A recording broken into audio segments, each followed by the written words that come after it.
Hey guys, I'm back with this video. I don't want to call it a bad video, it's just strange, and he gets some things wrong. And he talks fast, reminds me of Movie Bob. But let's continue with this. Through Spartan memories that are triggered. When the sawdust settles and the engine roars, the thing you care about is the job well done. But when you get your tools from Harbor Freight, something about I think I would have commented. I know I would. You can make that so epic. Make Kratos remember his moves. Bro, I get goosebumps just thinking about it. Just one weapon for now, just like the first game, but a new one, a fresh one. Okay. Trigger adjustment to his spear on his own. It's his weapon, an extension of himself. It'll give us a glimpse into Kratos even before the very first game of the franchise. What made I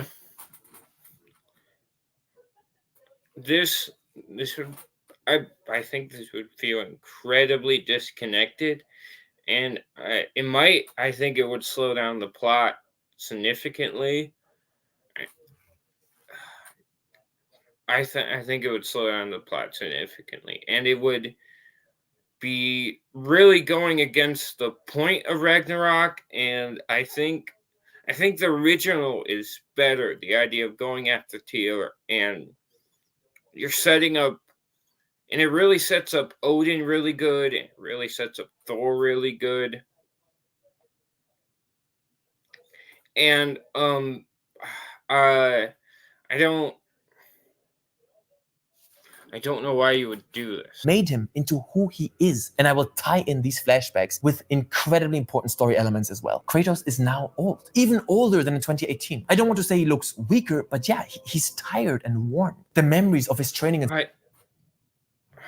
because he spent, I was like, Sparta put the fight back in him. He remembers what drove him back then, what made him into a warrior. But not just that. There's a reoccurring general that leads the memories. Stronger, more merciless and uncompromising that Kratos was as a young soldier in training. But tonight, we died in hell! I want to show that Kratos looks up to. Why would you, I don't know, why would you knock down Kratos like this? Just to bring him back up again.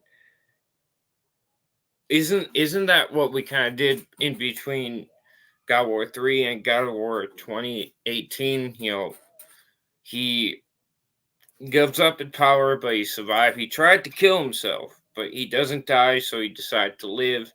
Then he ends up in Norse mythology. Why are we doing this? I don't see a real need to do this. It's kind of up to him, envies him, needs his approval, wants to be like him. Battle is over when I say it is over. We know that Kratos was often lied to and taken advantage of in the past. Ares, you will die for what you did that night. But we leave this uncommented. We just show his past and how his thirst for power and strength and approval from those more powerful and more strong than him. We're going in circles now. We kind of already knew this. We already knew this, basically. Drove him. I don't know why we need to go over it. Very important later on. Trust me. I'm crazy. Okay. It's going to be important. Okay. You know what? It's going to be important later. Crazy. Ultimately, you fight your way out of prison and Freya stands in your way after you've beaten the prison ward boss. The player thinks another big boss battle is coming, but she looks at him with a mix of disbelief and maybe apathy. She seems a bit older, but not as much as Kratos, since it's a woman. Skincare, hello? Kratos looks at her, says nothing. He isn't in the mood for big speeches as always, less than ever before. Atreus is all that he's thinking about. He has a lot of hate and pain in his eyes. If it'd been like old enough for Kratos to like look old and have a gray beard, what has everyone been doing all this time?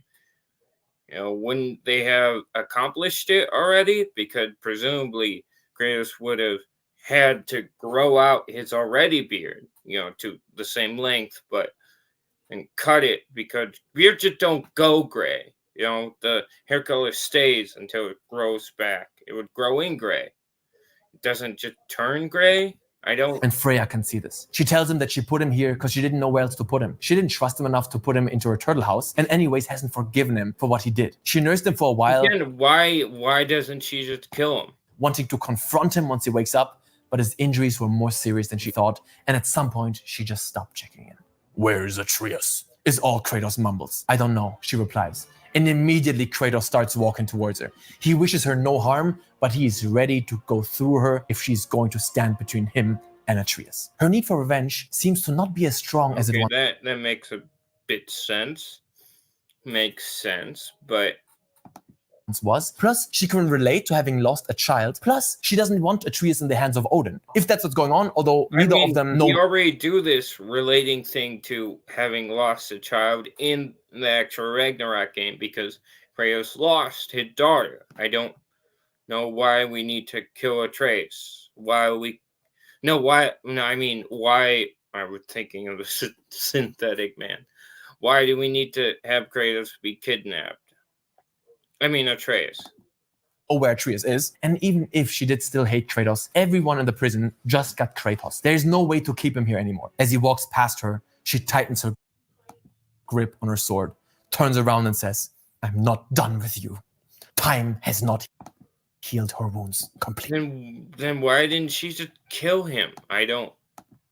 Now she joins Kratos on his journey to get Atreus back. And before you say, no way she would do that, that's so stupid, why would she forgive him so quickly? Firstly, keep the time factor in the back of your head. Secondly, in the actual game, Freya forgives Kratos incredibly quickly. Within one not as adventure in Vanaheim. Actual game, Freya forgives Kratos incredibly quickly. Within one adventure in... Well, that's not entirely fair. Kratos and Freya have a conversation, and Freya wants to get her ability to go to different realms, and Kratos tells Freya about his past, about his daughter, what he lost, and about everything he lost, and Freya just didn't know all this stuff about what Kratos had to endure. She may have known vague stuff. I think that's alluded to, but she definitely didn't know a lot, and it just Kratos goes from this monster who killed her son to a person with feelings and regrets, and she understands now, talking to him, that Kratos knows he did something wrong, but he didn't, but for good intentions. And she doesn't forgive him in this scene. I believe the line is, I don't want to fight you, but I can't forgive you, or something along those lines. She doesn't forgive him in this scene, but she knows they must work together. That's the important thing. In Vanaheim, social game, Freya forgives Kratos incredibly quickly. Within one adventure in Vanaheim, she changes her mind. You Doesn't probably change know her Vistaprint mind. for business She cards. says, Yep. Maybe I But won't. did you know we also print these and those? I won't kill you yet, or something along those lines. This is the point where I forgive you. You are not the one who needs to die. In fact, she chooses not to. You cut off the whole thing. You are not the one even who in needs. You cut off the whole scene. I can't bring myself to forgive you, but you're not the one that needs to die. Even that's not even in that scene, she had not saying, I forgive you, Kratos. She had not giving Kratos that. That's the important part in this scene. I don't know why you don't get that. In fact, she chooses not to kill Kratos after she saw Atreus transform into a bear. Well, she did not. What? In fact, she chooses not to kill Kratos after she saw Atreus transform into a bear. That's not a choice she made. She's incredibly conflicted here. She doesn't know. She wants to kill him, but the way he cares for his son and over.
Let's continue. A bear once at the start.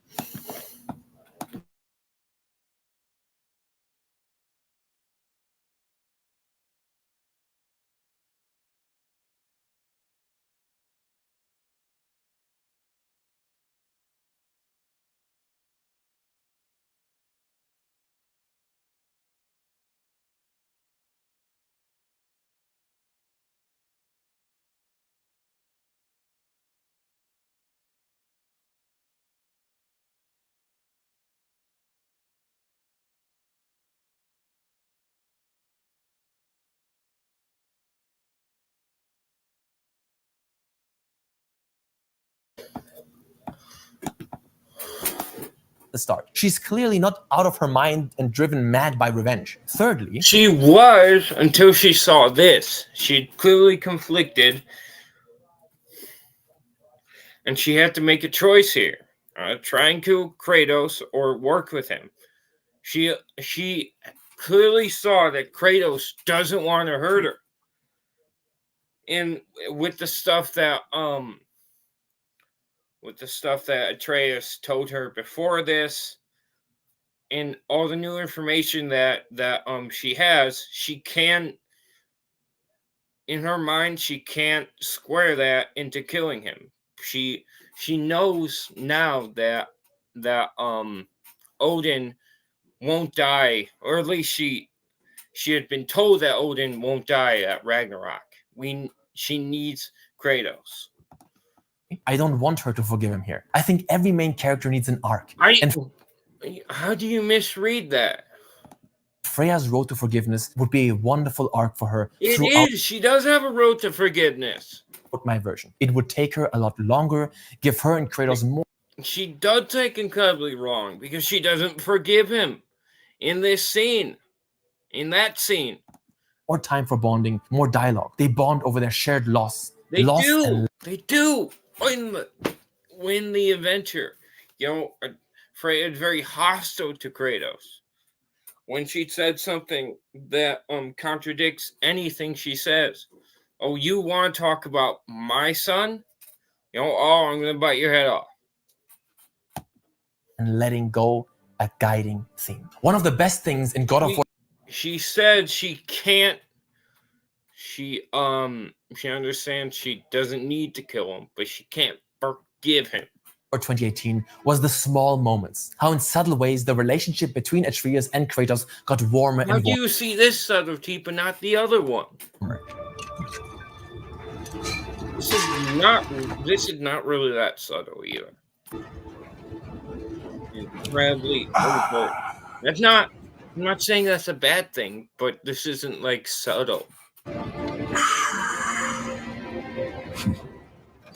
I want Freya and Kratos' relationship to be that new moment-to-moment core to Ragnarok. And no, I'm not turning it into a love story, but as the game goes on, she shares the things she did to cope with her son's death after Kratos was in prison. I don't have her arc perfectly mapped out, but I do think it's important and I want her to share personal things with him. Maybe how she built a shrine to her son. She already does in the current game.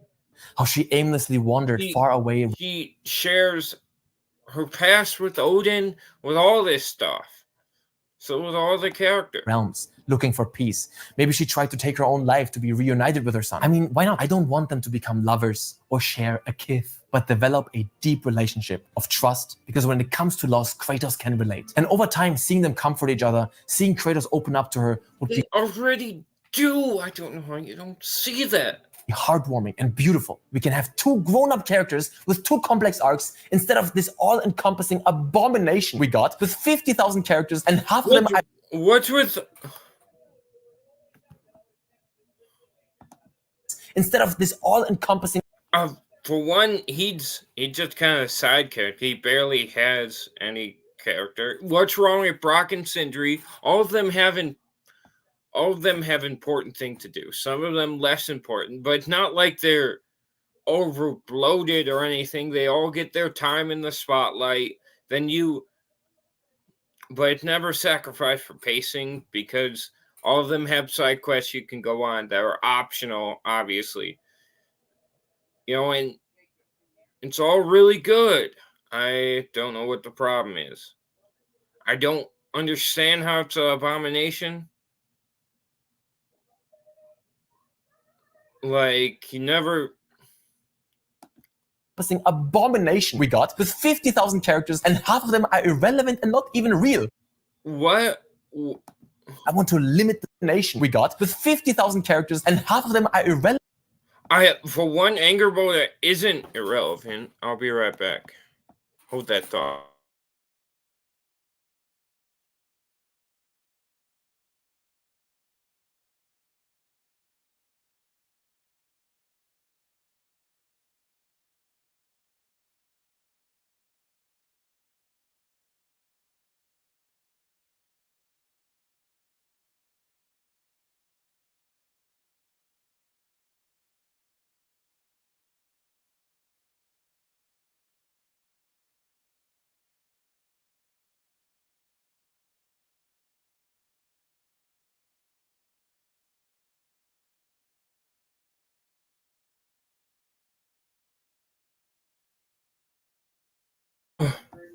Okay, let's go over them. Instead of this all-encompassing abomination we got. It's 90% shit. So it would have been at 95%, I guess. Okay. With 50,000 characters and half of them are...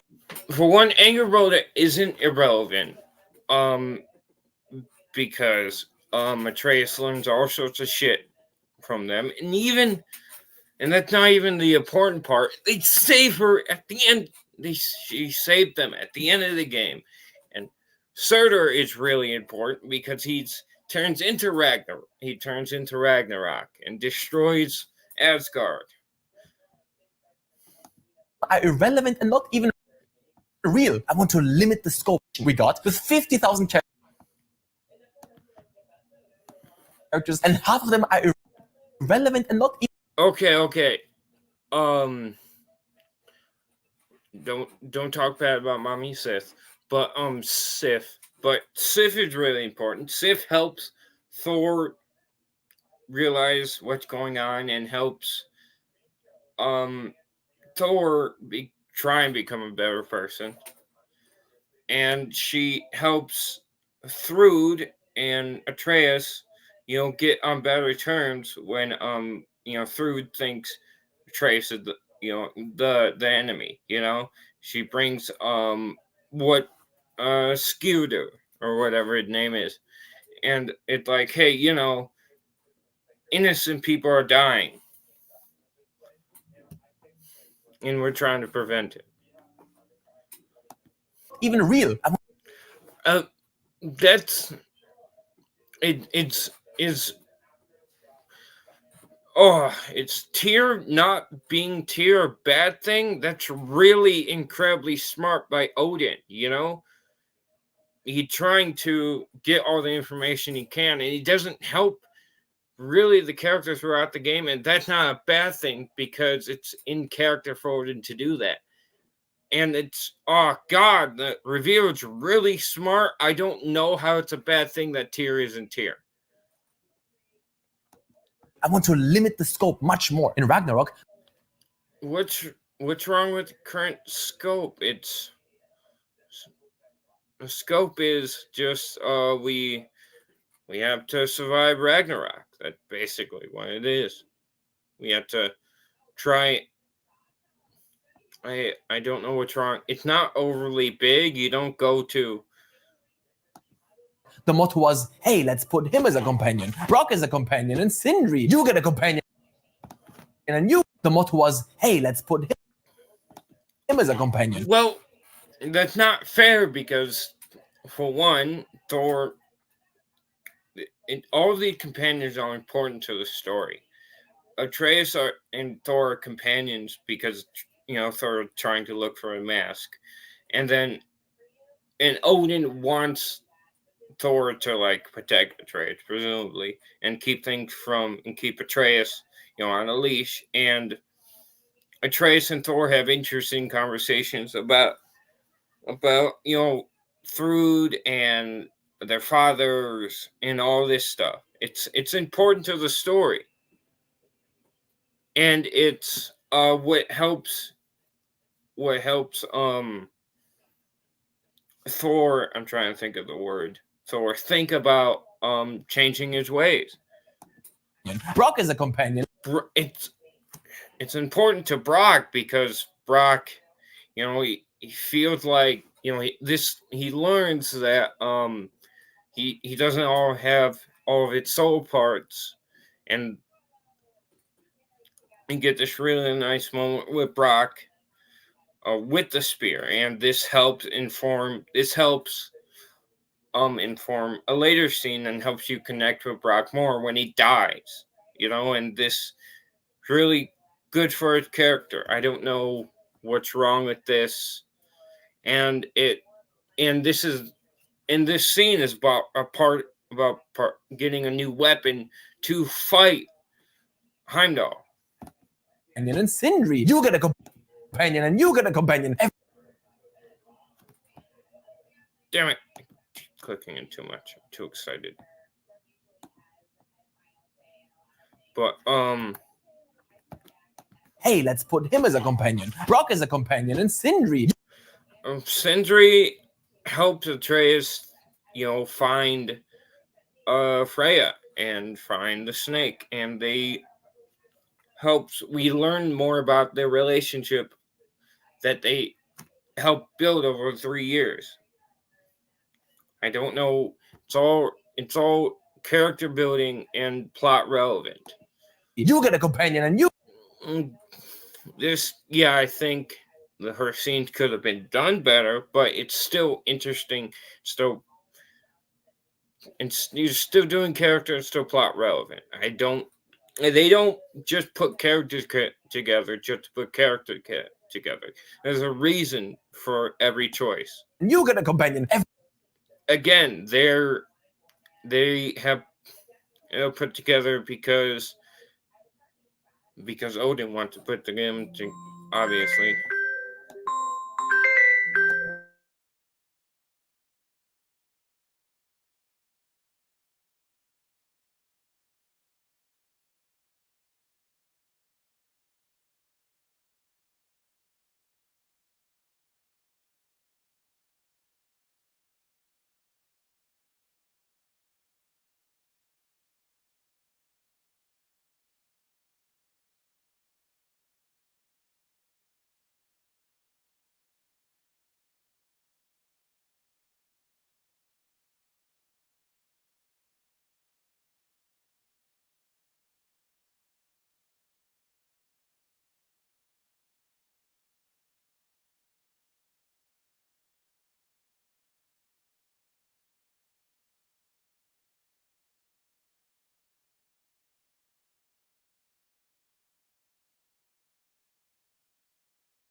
Avengers Ugh. him as a companion. Brock is a companion, and Sindri. You get a companion, and you get a companion. Avengers assemble. The more It's not that though. All of them. What? I don't. How they. It's not. None of it. It's superficial. They all have a reason to be there. They all have arcs. more characters you have, the less time you have to refine each of them and give them That's true. proper arcs. Focus on a few and make that work. To refine each of them and give them proper It doesn't.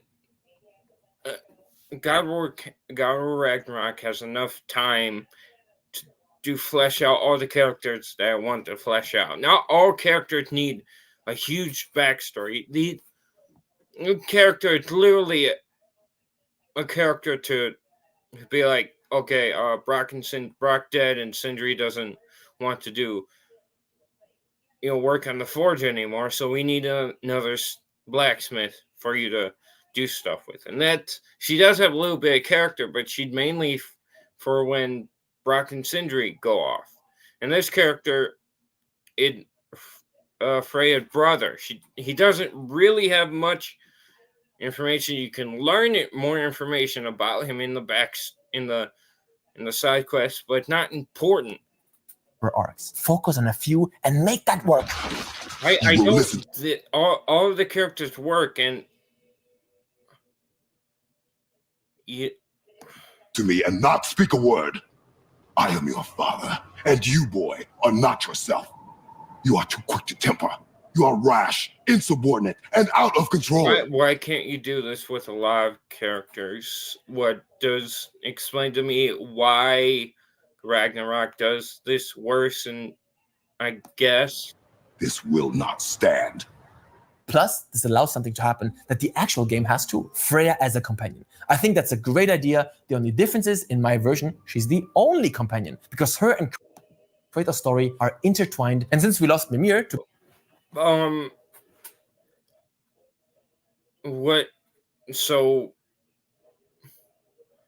you're saying Atreus and Kratos' story weren't intertwined in the original game? I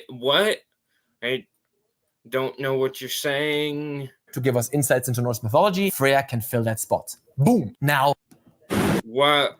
I feel like you're getting rid of Mimir. You don't. Let's talk about Atreus. God of War Ragnarok lets us play as Atreus. Great idea. Love it. After all, he's the second protagonist of this new series, but almost all of his segments drag on for way too long and are crazy boring. This one, I think, drags on for too long. There's not enough thing to do to justify the length. If you were to take about 30 minutes out, I think it would be fine, because a lot of it is go to here, get some stuff. If you were to limit the amount of things that they had to get, I think it would improve. Boda being one of the worst offenders. Atreus is gameplay-wise also not as complex, so he can't carry very long segments. I don't agree with that. I don't know why limited combat can't carry long segments, and its segments aren't very long with combat. It's mostly story. And there's nothing wrong with that. His combat is shallower. He has no equipment management in the areas you explore with him. I mean, you don't necessarily need that. I'll be right back.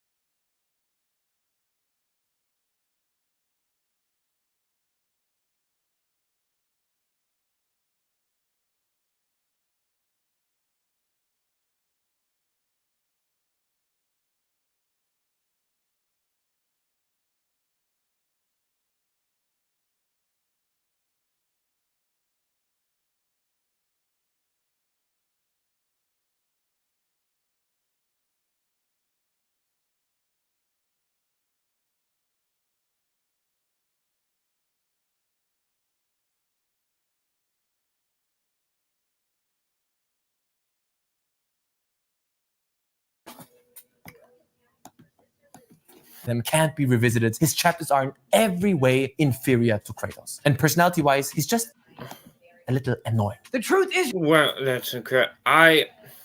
you're being a complete asshole. What the hell? So let's fix this. Let's give They're having an argument. What's wrong with that? How is that annoying? Is it what? little annoying. The truth is, you're being a complete This is- asshole. What the hell? This is an argument about him coming back from Ironwood, and it's about the fact that he can't tell him this is Ironwood, right? Yeah. He can't. Yeah, this is Ironwood. He can't tell he can't tell Kratos about Ironwood and all this stuff, and Kratos really wants to know, and he is struggling with trying to balance the two different things and all this stuff. And Atreus really want to protect Kratos, and it's because he just learned about the prophecy in that previous segment. So let's fix this. Let's give Atreus the conclusion he deserves. What is the most What's wrong with his conclusion? At the end of the game, Atreus and Kratos learn that they're always going to be with each other even when they're apart, and Atreus goes on to look for other giants. common question that teenagers ask themselves? Who am I? What is my place in this world? Is 3 times a day too much? And I don't mean to make that sound trivial, but Atreus is no exception. He's half god, half giant. No mother. That's what he's trying to do in this game.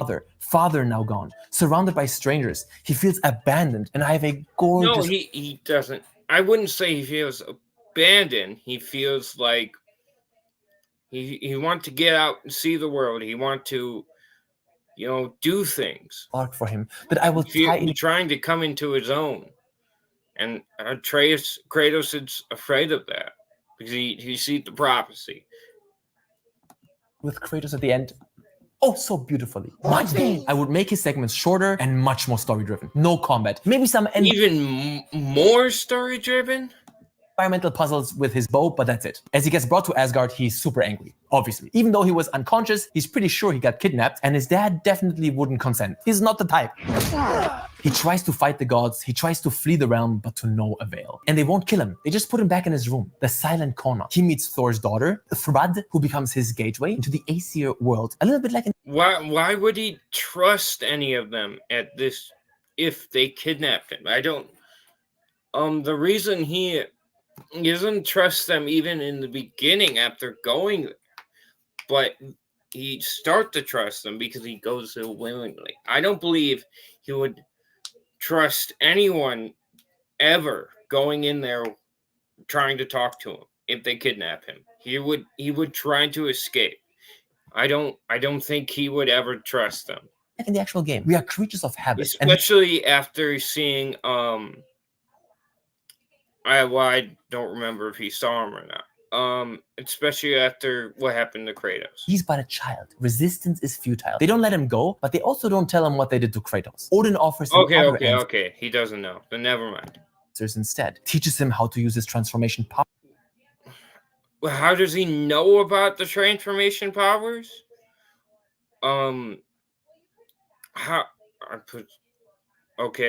tell him, but I'm being pedantic. But why does he trust them? I don't understand why he would ever trust them ever. He wouldn't. Powers that he didn't know he had. What sorts of things can I do? Can I fly? Turn invisible? So the beginning of the game wouldn't have happened. What it means to be a god. How to command soldiers. He gives Atreus the training he always wanted. You made it. I am so honored. Every young boy wants to be a warrior, especially in a world filled with he didn't want training. He wanted to discover himself, and he wanted to fight the gods if he needed to. He was preparing for war.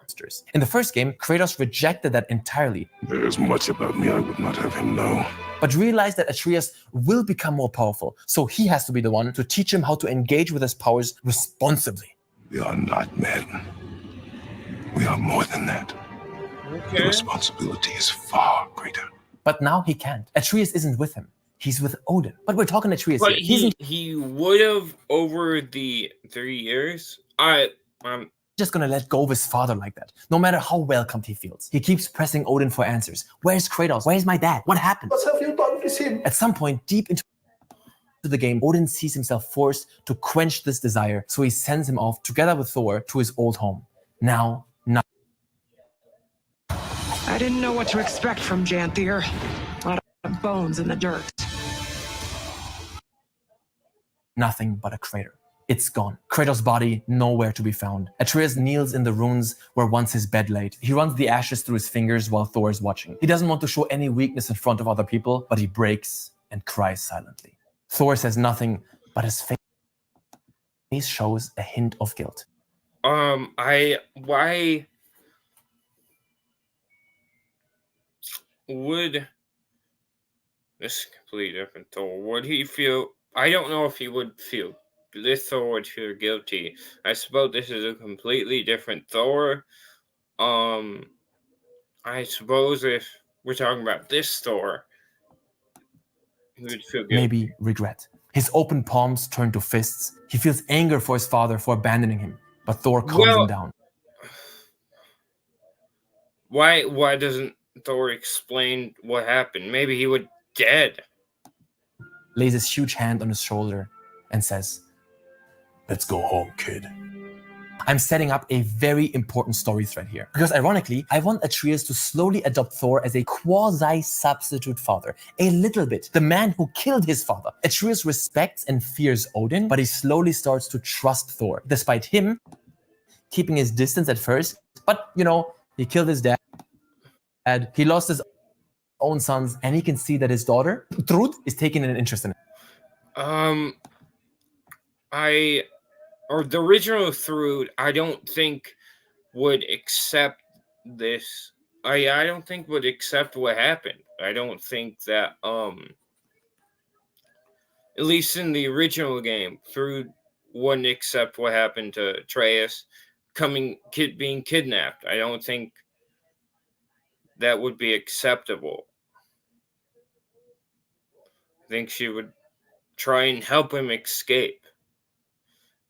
She's not like all the other guys. She had been very isolated. She's a lot kinder. She wouldn't accept these kind of mistreatments. I have a lot more on Thor in a minute. I think you'll like it. Don't forget that everything I'm telling you here isn't one cutscene. This unfolds over the course of an entire game. Atreus' integration into Asgard is a gradual process. The actual game does something super interesting with Odin. That maybe he's not such a bad guy, and maybe he's right. Sure, he's right about murdering people for infinite knowledge just because he wants to know death and try and prevent it. He's right for trying to do that. For enslaving an entire race, for killing all those who oppose him, he's right for doing that. Take it if you like it that much. But then it just fizzles out and it's forgotten. And hey, I was bad all along. Got him! And that's it. Is that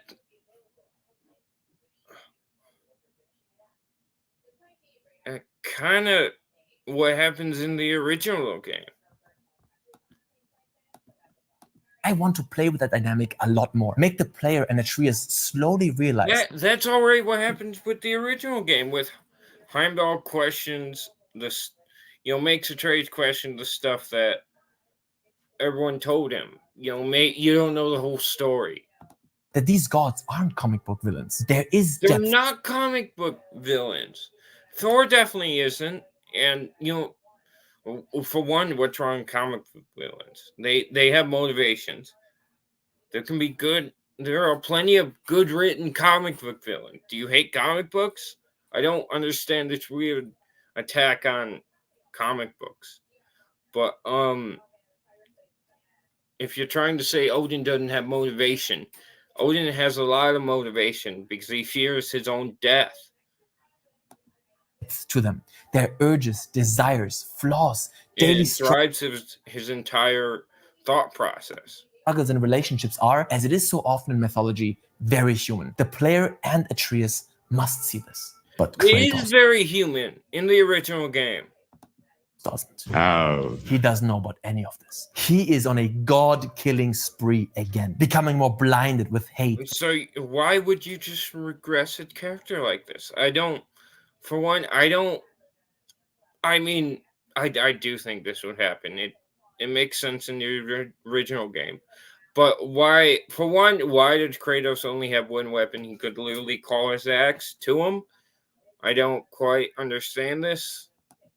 And anger. The longer it takes him to find Atreus, the more desperate he becomes. I hated how Kratos had no personal journey in Ragnarok. No emotional... He had a personal journey. What? He had to try and... He had a personal journey. He had to realize about trying...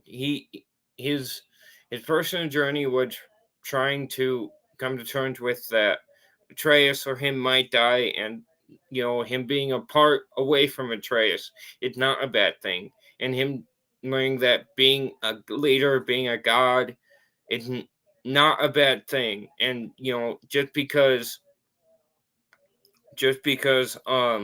you did some things in the past that were wrong doesn't make you a bad person.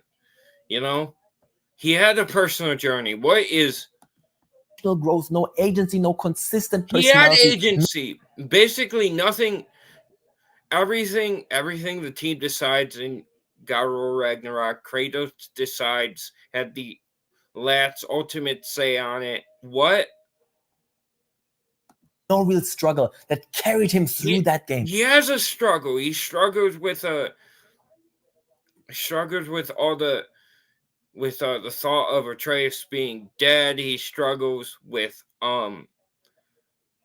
the Brock's death. He struggles with the thought of himself dying. I have one here. Remember how Kratos and Atreus were having a heart-to-heart at the start? As players, we can see that the journey of the first game bore fruits, and they're much closer. That's good, but it was also going to get complicated as Atreus would seek more independence growing into... Does he want to? That's what the whole argument about the beginning of the game is about, and you completely took that out. It's about he doesn't want to be stuck in the forest anymore. Into adulthood. You've already taught me discipline. I need more than that. I need answers. Answers This doesn't happen in your version. Answers only your mother had. Right, and he's also angry at Faye. Now that he was violently taken from Kratos, it turns into an obsession. It has to. Kratos has to get his son back. He's got so much more to teach him about what it means to be a warrior in this world. Atreus is going through an extremely formative state. Anyway, I need to go. I have a lot to do tomorrow, so subscribe to me, and to Ranton. Bye.